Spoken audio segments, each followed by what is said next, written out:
Breaking news coming in and relief to Aam Aadmi Party's Raghav Chadha, Rajya Sabha MP. He will not have to vacate his government bungalow just yet. Let's go across to Sharad now for more. And Sharad, the court has given him relief. Delhi high court ने आम आदमी party के राज्यसभा सांसद राघव चड्ढा को राहत दी है। आपको पता होगा कि राघव चड्ढा का टाइप 7 बंगलो है जो राज्यसभा सेक्रेटरीट ने उनको खाली करने के लिए कहा था। उनका कहना था कि उनकी एलिजिबिलिटी से ऊपर का ये बंगलो है तो उनको खाली करना होगा। इस पर लोअर कोर्ट ने पहले इंटरिम स्टे लगाया था, लेकिन 5 अक्टूबर को ये जो इंटरिम स्टे था ये हटा लिया गया था, जिसके खिलाफ राघव चड्ढा दिल्ली हाई कोर्ट गए थे। तो दिल्ली हाई कोर्ट ने फिलहाल ये जो इंटरिम स्टे हटाया गया था इस पर स्टे लगा दिया है, यानी कि जो इंटरिम स्टे था राघव चड्ढा को बंगलो वेकेट करने का जो ऑर्डर था वो लागू नहीं होगा और फिलहाल के लिए राघव चड्ढा अपने जिस बंगलो में रह रहे हैं वहां रह सकते हैं।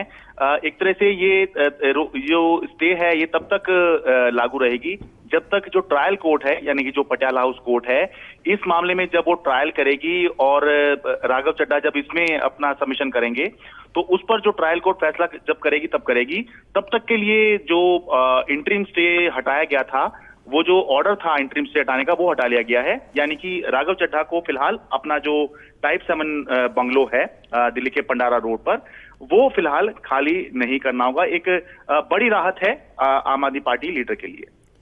राइट एंड शरद, और अब आगे क्या होता है? कब अब ट्रायल कोर्ट इस मामले को सुनती रहेगी?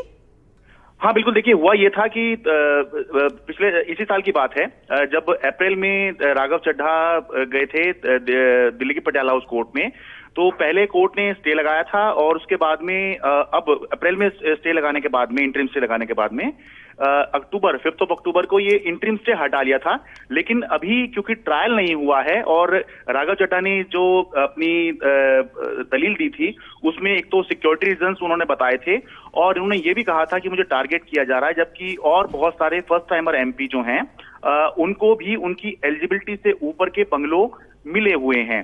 तो कोर्ट ने इस पर, तो अब जहां तक हमारी जानकारी है अभी रिटर्न ऑर्डर आएगा, इस पर तो टिप्पणी नहीं पता चली ऐसी कुछ, लेकिन कोर्ट का ये कहना है कि क्योंकि अभी ट्रायल चलेगा इस मामले में, तो ट्रायल में जो है इसमें बेहतर समझ में आएगा कि जो राघव चड्ढा जो सबमिशन दे रहे हैं और जो राज्यसभा सेक्रेटरीट है वो जो दलील दे रहा है वो कितनी सही है, उसके आधार पर ट्रायल कोर्ट आगे फैसला करेगा। लेकिन जब तक कि ट्रायल कोर्ट फैसला नहीं करता तब तक के लिए जो है ये जो स्टे है बंगलो वेकेट करने का इंटरिम स्टे ये लागू रहेगा। राघव चड्ढा को अपना घर खाली नहीं करना होगा।